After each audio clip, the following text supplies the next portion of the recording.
Hello, Rambler Nation. Welcome to another edition of the Superintendent's Corner. This is Gary Van. I'm joined by Scott Acom. The great Scott Acom. Hey. Well, Scott, it's been a pretty smooth start, to be honest with you, to the new school year.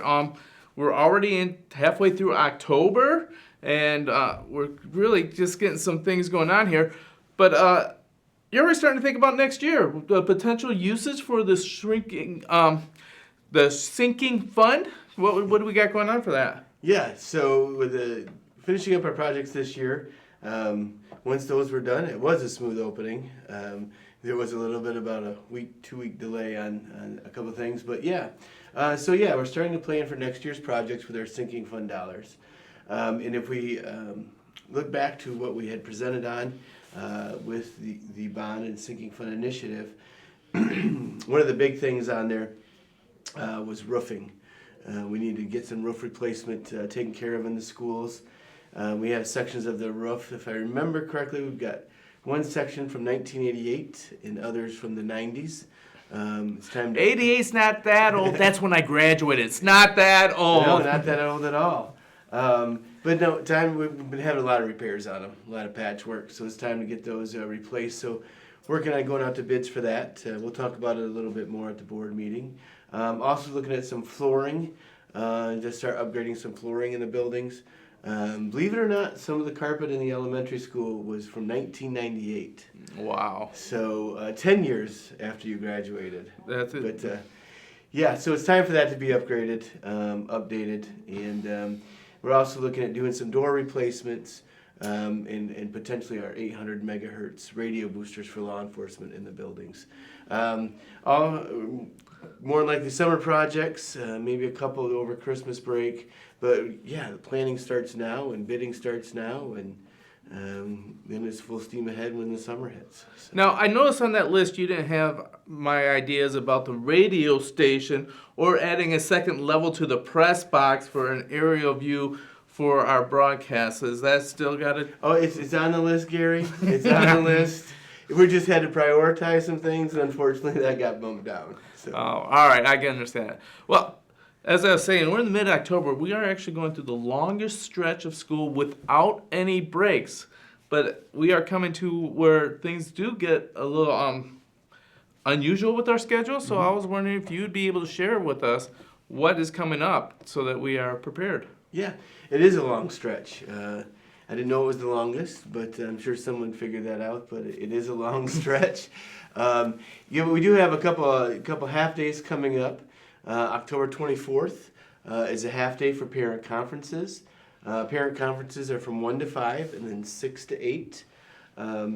So please plan on coming in to meet with your teachers. I know the elementary has a schedule for conferences, but I believe middle school and high school is a drop-in, catch up with the teachers. That way, a parent conference is always good. Get to see great people like you, Mr. Vanna, and talk great things about their kids and hear things that they may need to improve on. Do you know where the conferences are going to be located this year? I believe the fall they're in their classrooms. Okay. And then they'll plan on spring again in the multi-purpose room. Excellent. Yep. Okay, so there's conferences. Yep, and then October 25th, that Friday, is also a half day of school. November 1st coming up. It's a work day for us, but it is a day off for our students for our professional development day. We were talking the other day. I know it's planned after October 31st. I think that's strategic. But do you know how long that has been on November 1st? I want to say for over 11, 12 years at least. I'm trying to figure out when it wasn't on November 1st because it might be an easier way to do it. Yeah, and I do not because it used to be an ISD wide-in service where everyone would go to Cadillac. Mm-hmm. And it's still ISD wide, I believe, for the most part. I believe one school may not have it. No, I'm talking about they had a central speaker in Cadillac, and all the schools came into the single speaker. But you're right, schools were able to opt out of it. I don't remember us opting out of it for at least 20 years. Nope. I know districts have kind of started focusing on their needs rather than the speaker. There's been talk of that. But anyway, we digress. So November 1st, parents, you can probably pretty much always plan that November 1st will be a day off for kids. So. All right, so unfortunately, and I'm not sure we're going to get censored on this or not, but we're going to mention a 4-letter word. And it's way too early to talk about this. My golf clubs are still in my garage, and I'm not going to put them away. I'm going to fight it. But snow days and... hurt to say that. Snow day and weather day. What's going to be the procedure this year?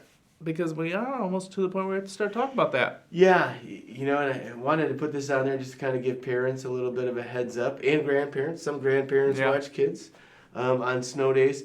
But this year's snow days are weather days. Wanted to make sure everyone knew that we will not be calling radio stations this year. We've been calling some local radio stations, but we will not be notifying radio stations this year. We get the email, we get the text, the phone call, Facebook message. We'll still notify 9 and 10 News and 7 and 4 News. But radio stations, I'll be honest with you, Gary, when I call early in the morning, no one's usually there to answer the phone.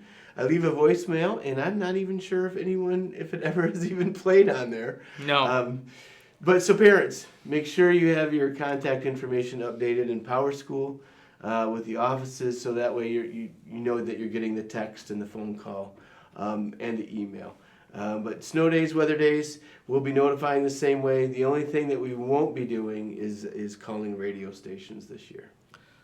Well, on a more social aspect, McBain is one of the few schools that has homecoming during the basketball season. We don't have a fall type of homecoming, stuff like that. But in the last 10, 15 years, we started creating our own tradition for this. It's all based around Dig Pink. Can you briefly tell us about the Dig Pink in McBain and what are some of the celebrations we have going on? Yeah, I can. Dig Pink is obviously started for cancer awareness. I believe that the school district this year is sponsoring 2 families. That's right. Correct me if I'm wrong, but 2 families, different types of cancer. That's also correct. But they do have the volleyball Dig Pink. They're selling their shirts and the attire already. I saw the football team on Friday already had their pink socks out and pink wristbands and all of that stuff. So they have a home volleyball game. We have the football game. The last game against Fowler is going to be the Dig Pink football game, which is October 25th. That's right. Do you know that I can't recall the date of the volleyball game? The 22nd, I believe it is. Same week, okay. It's a Tuesday of the exact same week. Okay, good. And I know cross country, I believe, are running regionals that day of the 25th. They used Correct. to run in the football, but I'm not sure if they're going to be able to do it this year because of regionals. But a lot of good festivities. They'll be raising money. I'm sure the volleyball team will be flocking some. They've already started that tradition. Started. Okay. In addition to that, there will be an actual high school dance. Okay. This Saturday before the Dig Pink game. Nice. And they also will have a spirit week to get people all pumped up for that week. So, big... Nice raffle, a quilt raffle from the shirts. Oh my gosh, you gotta check out this. Deb Roosevelt went and took a bunch of the old Dig Pink shirts and made this piece of art. I don't know what else to call it, but Beautiful, art. Yeah. Beautiful quilt. You gotta come check this quilt out. For nothing else, you should be charging $3 just to look at that thing. It's such a high quality piece of art. But yeah, there's a chance to win that through a raffle, and that'll be running all month long too. So please check out the festivities. Be generous, as we are going to be helping out. Everything we raise stays in the community, goes directly to the families. All right. Any other business? Not that I can think of. All right. So, in the spirit of Halloween, I got a little joke for you. How do you mend a jack-o'-lantern? With a pumpkin patch. On that, this has been Gary Vanna. Scott Acom. Feel the wheel.